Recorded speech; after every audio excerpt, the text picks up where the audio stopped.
षष्ठ के भैया बहने ध्यान देंगे। आज हम लोग अध्याय 7 नगर प्रशासन हम लोगों ने पढ़ा था गांव का प्रशासन।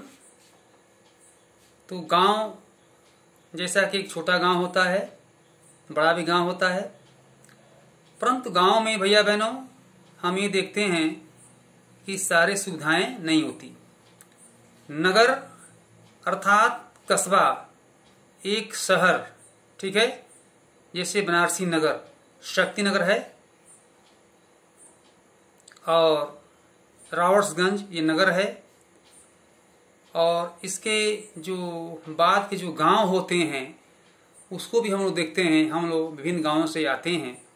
वो गांव कैसा होता है, तो उसमें सुविधाएं नहीं होती हैं।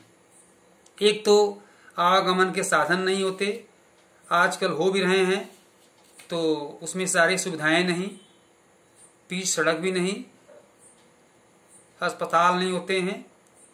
इन्हें जो विद्यालय होते हैं उन विद्यालयों में भी सुविधाएं नहीं होती, क्योंकि एक तो बिजली नहीं रहती, दूसरा उसमें सभी प्रकार की सुविधाएं नहीं होता है।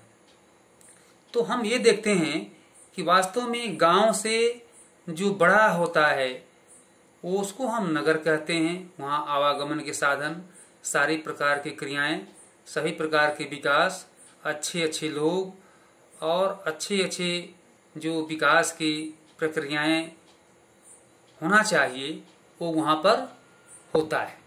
इसलिए भैया बहनों सभी लोग गांवों से शहरों की ओर जाते हैं, जिसको हम शहरीकरण करते हैं। इसको हम बाद में बताएंगे शहरीकरण क्या है। तो उसको हम शहरीकरण करते हैं, कहते हैं कि शहरीकरण हो रहा है, अर्थात लोग गांवों से शहरों की ओर प्रस्थान कर रहे हैं, जा रहे हैं। एक दो बार वहाँ जाते हैं, वहाँ की जो विचारधाराएं हैं, वहाँ का जो सुख सुविधा है वो उनको पसंद पड़ता है, और फिर वो अगले बार से वो वहाँ रहने के लिए ललायत होते हैं और वहाँ रहना शुरू करते हैं, अर्थात किसी प्रकार से वहाँ जा कर के रहने का प्रयास करते हैं। ऐसे में हम देखते हैं कि वास्तव में एक गांव के मुकाबले शहर ज़्यादा बड़ा और अधिक फैला हुआ होता है।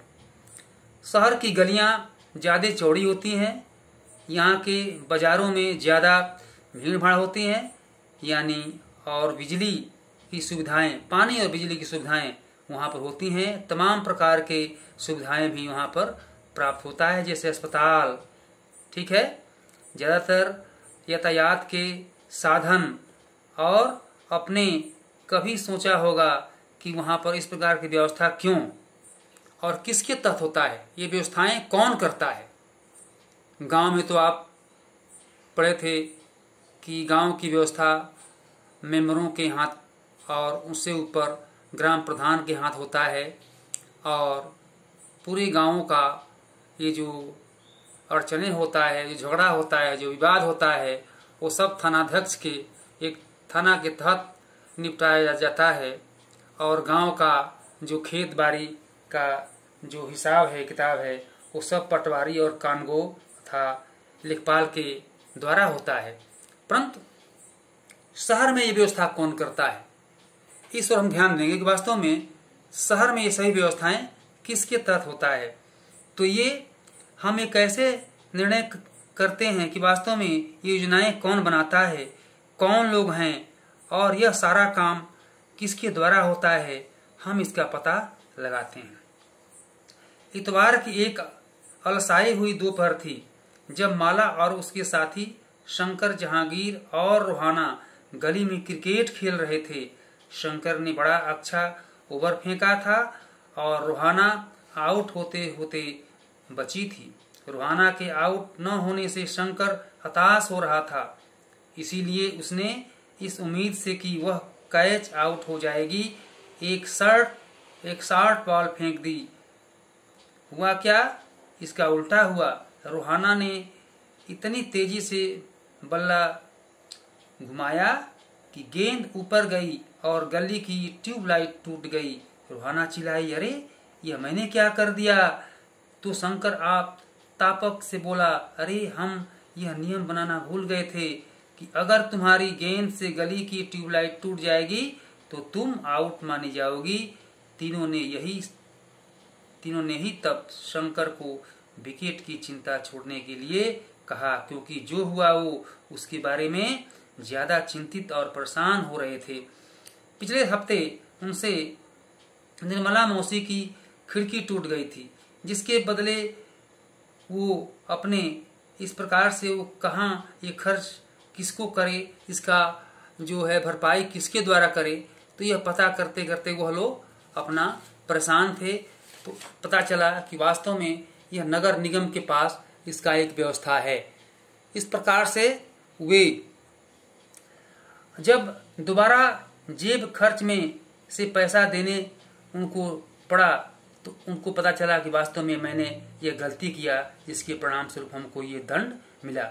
माला का घर सबसे पास था।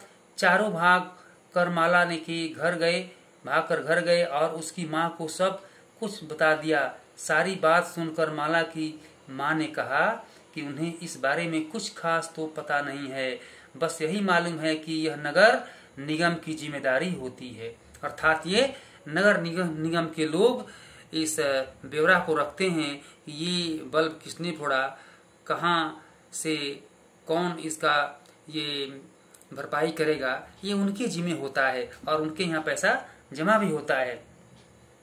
सभी पता करते करते पता चला यास्मीन खाला उसी गली में रहती थी और माला की माँ से उनकी बहुत अच्छी दोस्ती भी थी। चारों दौड़कर खाला के घर पहुंचे और जैसे ही उन्होंने दरवाजा खोला वे एक साथ पूरा किस्सा सुनाने लगे। उनका सवाल सुनकर यास्मीन खाला बड़ी जोर से हंस पड़ी और बोली, कोई एक व्यक्ति नहीं है जिसको तुम पैसा दे सकते हो। एक बहुत बड़ी संस्था होती है जिसको नगर निगम कहते हैं। यह सड़कों पर रोशनी की व्यवस्था, कूड़ा इकट्ठा करने, पानी की सुविधा उपलब्ध कराने और सड़कों व बाजारों की सफाई का काम करती है। ऐसे में माला बोली, हाँ, मैंने नगर निगम के बारे में सुना है। मैंने शहर में बोर्ड देखे हैं जो नगर निगम द्वारा लोगों को मलेरिया के बारे में बताने के लिए लगाए जाते हैं। इस प्रकार से खाला बोली, तुम बिल्कुल सही कह रही हो। नगर निगम का काम यह सुनिश्चित करना भी है कि शहर में बीमारियां न फैलें। यह स्कूल स्थापित करता है और उन्हें चलाता है। शहर में दवाखाने और अस्पताल चलाता है। यह बाग बगीचों का रख रखाव भी करता है। उन्होंने आगे जोड़ा, हमारा पुणे शहर में बहुत ही बड़ा शहर है और यहाँ नगर प्रशासन चलाने वाले संस्थान को नगर निगम कहते हैं।